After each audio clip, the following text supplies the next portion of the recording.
Hi guys, it's the Shah Show, and I'm here with Mohd, my brother. Hi guys, nice I don't mean that kind of brother, but I mean like real brother. And today we'll be giving you EPL fixtures and predictions for what week is it? I'm not so sure. Week 10? I don't know. Put it right there for you to see. We'll put it right there for you to see. So the first game on the weekend is going to, I believe it's going to be Bournemouth, yes. What do you do now? Looking at the form of both sides, they have been two of the worst teams in the Premier League this season. Leicester has been terrible, they've sold some of their key players and have not been able to replace them. Do you think Jamie Vardy has been particularly terrible this season? I don't think he has been great at all. Even in preseason, I already saw it. Yeah, but it's not just bad. It's everything. It's the way the team Injured. is functioning. It's just too much problems at the moment. So, but I still think that Leicester are a better side than Bournemouth. Bournemouth have been terrible as well this season. I don't think they have too many wins to their name, and I believe that Leicester will edge that with at least a draw. I don't think Leicester will lose that game. Okay. So for me, I think Leicester won convincingly. In the last match. 4-0, 4-1. And I just have a feeling that regardless of what is going on, they are better than the form they show. And I feel like they will be up, they will be motivated, and they will just narrowly win that one. Say 2-1. Yeah. Yeah, that's what I feel. So for the next week, so Chelsea Wolverhampton. Chelsea Wolverhampton. You guys all know I'm a Chelsea fan. Chelsea coming on the back of a great, brilliant win against AC Milan. That would be confidence booster. That would be very confident. And the thing with Wolverhampton is that I know they sacked their manager, right? But the thing with Wolverhampton is that they are also very cautious. They are very cautious in the way they play. But what I saw from Chelsea in that game against AC Milan is a team that has one striker who can score goals now. Alright? With the width of Sterling, right? Mount looks energized the game. Reece James looks brilliant. And Wolverhampton has not really done much this season. Have they signed a new manager yet? I'm not sure they have, but what I see in that game is I see a low scoring game.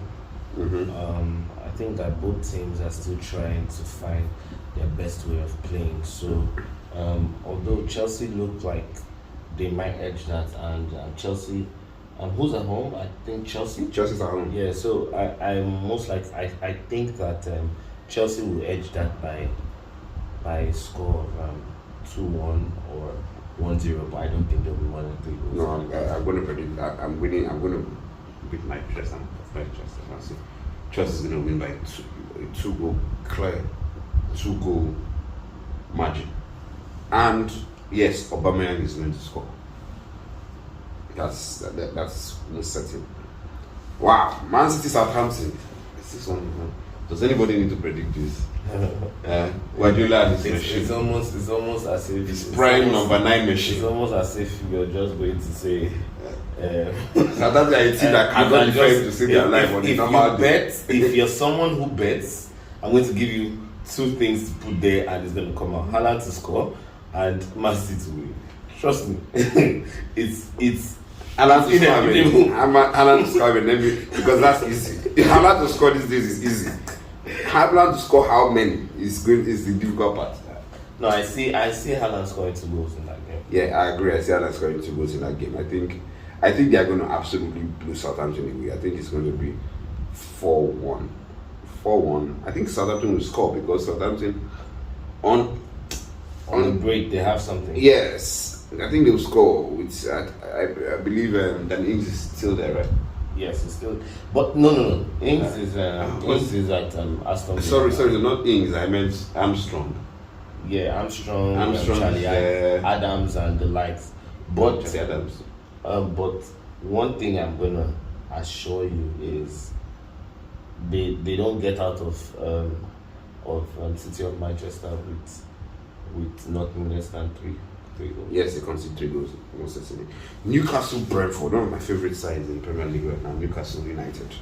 Because I love Eddie Howe.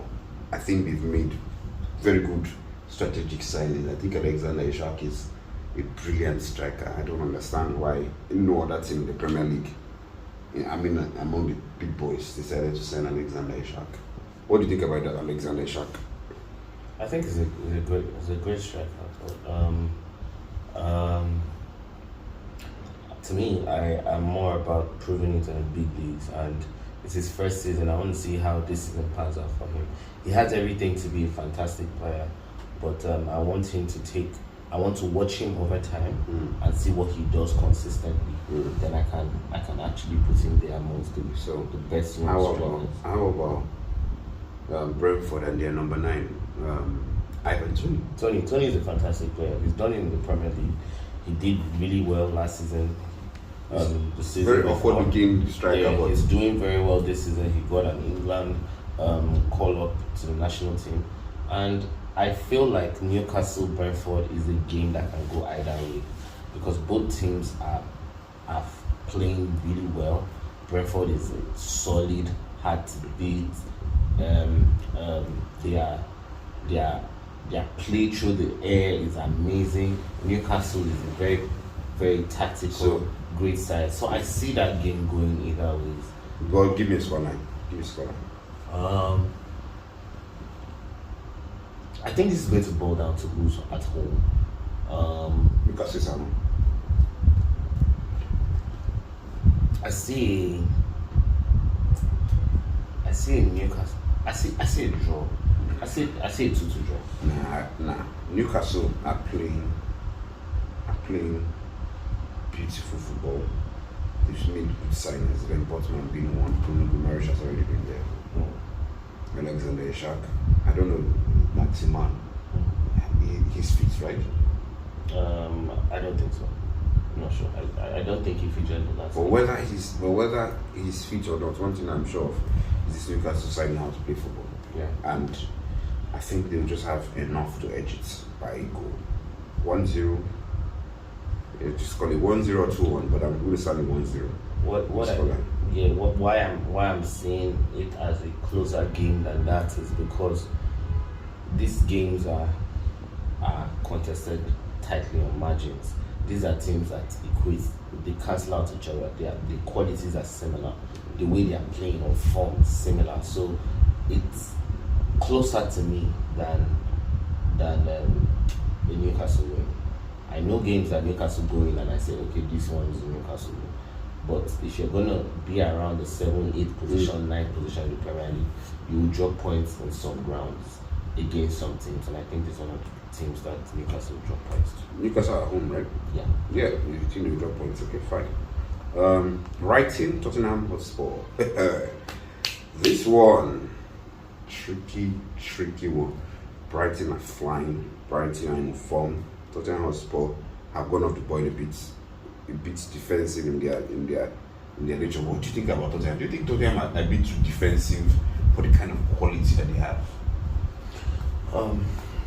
What I think is going on with Tottenham is in the middle of the pack. Tell me one player in Tottenham that is extremely creative that you can look at if you look at Manchester United, you see the likes of De Bruyne. Sorry, Manchester City, you see the likes of De Bruyne. In Man U, you see Eriksen, you see Bruno Fernandes. In Chelsea, you see the likes of Kovacic, Mount. Reece James from the wing. Reece James from the wing, and when you look at Liverpool, you find a player like Thiago. That's why I think that's one of the reasons why Liverpool is struggling at the moment because Tottenham Hotspur is also there at the moment. No, he's not. So what they have in midfield are strong, gritty players. But I know he was on loan last season, right? Yeah, but they made it permanent now in Villarreal, wherever he went to. So what you don't have are those players who can link defense into attack. Now you see that most of Tottenham Hotspur's play goes through the wings, through the wing back Perisic and Emerson Royale, and they are not. Perisic is a good crosser of the ball, but Emerson Royale is not the most creative on the wings as well. So you're having a problem in transition of the game. That's why I think Tottenham are having the. And they play in midfield. They play Højbjerg and Bentancur. That's not the most creative tool in the world. So you struggle at times to create chances from your midfield. So I think that. Well, what do you think about this guy? This Kulusevski, right? Yeah, Kulusevski is an amazing player. Kulusevski, my goodness. He looks like a player that should be. He looks like a farmer, but man, when he starts going twisting players, and he is a very good player. So I think that's where the issue lies for Spurs.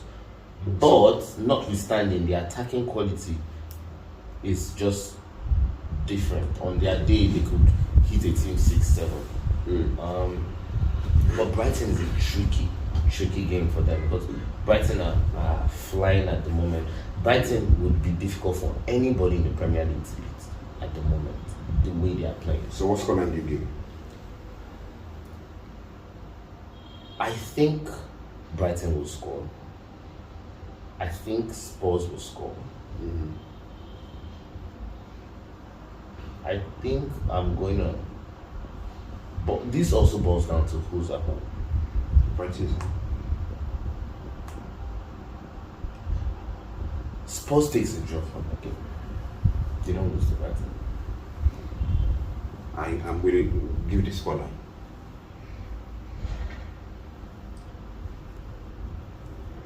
Maybe. I'm seeing a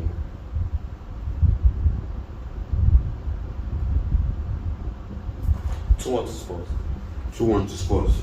No, I don't think Spurs are beating Brighton. I think it's going to be 2-2. So Crystal Palace leads. Very awkward. Very awkward. Two sides that can be good on their day. Right? They can be good on their day, but Palace leads. Tricky.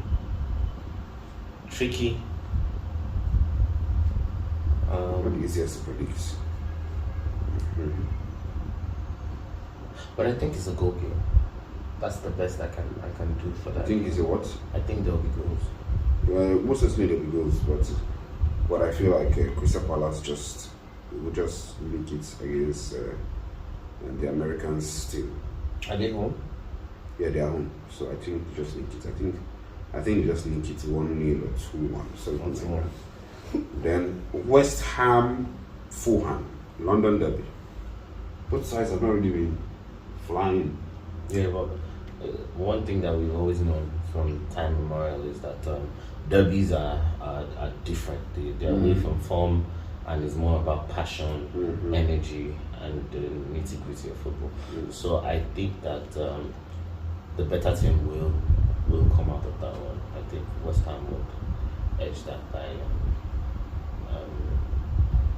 2 goals. So I'm looking at 3. Yeah, I agree with you. I think West Ham is that by 2 goals to me. Fulham for me is still one of my favorites to be relegated this season. And then the game of the weekend, the main game of the weekend, and the game I'm looking forward to. I mean, I'm going to be here with you watching this one. And, it's going to be Arsenal, probably the team of the season so far. I mean, and Liverpool, probably one of the poorest, or should I say, underperforming teams in the Premier League right now.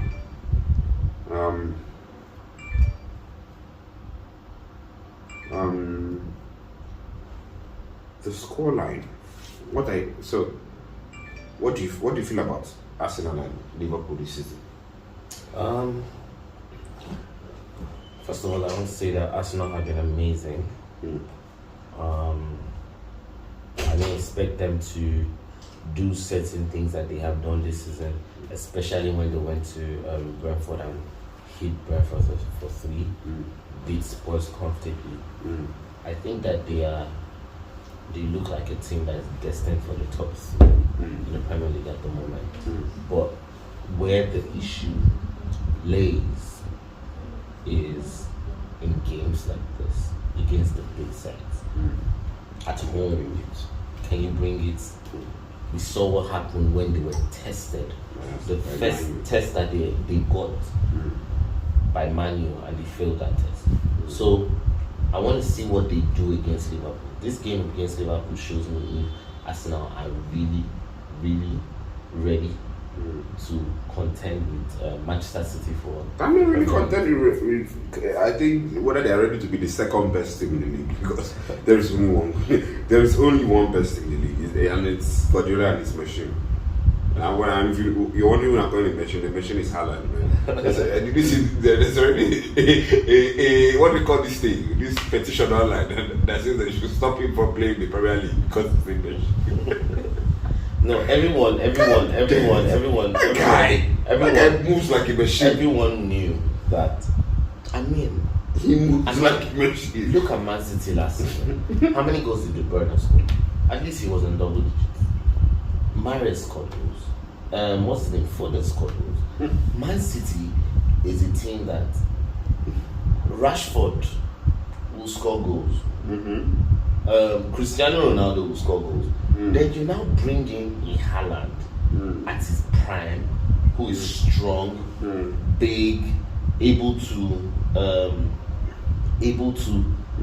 bully defenders. I mean, like the game against, I think it was Wolves, when he was running in, City had the counter. Did you see him pushing that small defender to the side when he was running? Like he's pushing him away, like the only footballer that has shown up on the scene of football and just got everyone like wowed with that pace and power was the original Ronaldo, not the Lima. Yeah. Just that pace and power. The guy is something else. You know what? It is their last game against Copenhagen where I just hope he doesn't suffer from too many injuries. This last game against Copenhagen when he scored the second goal, really said that the goalkeeper tapped him and said, "Man, that guy is not normal." And really was like, I know, right? Like, he's just always there. It's amazing. So what's the scoreline? Just give me a scoreline. Arsenal, Liverpool. Arsenal are playing very well. Liverpool are not yet there.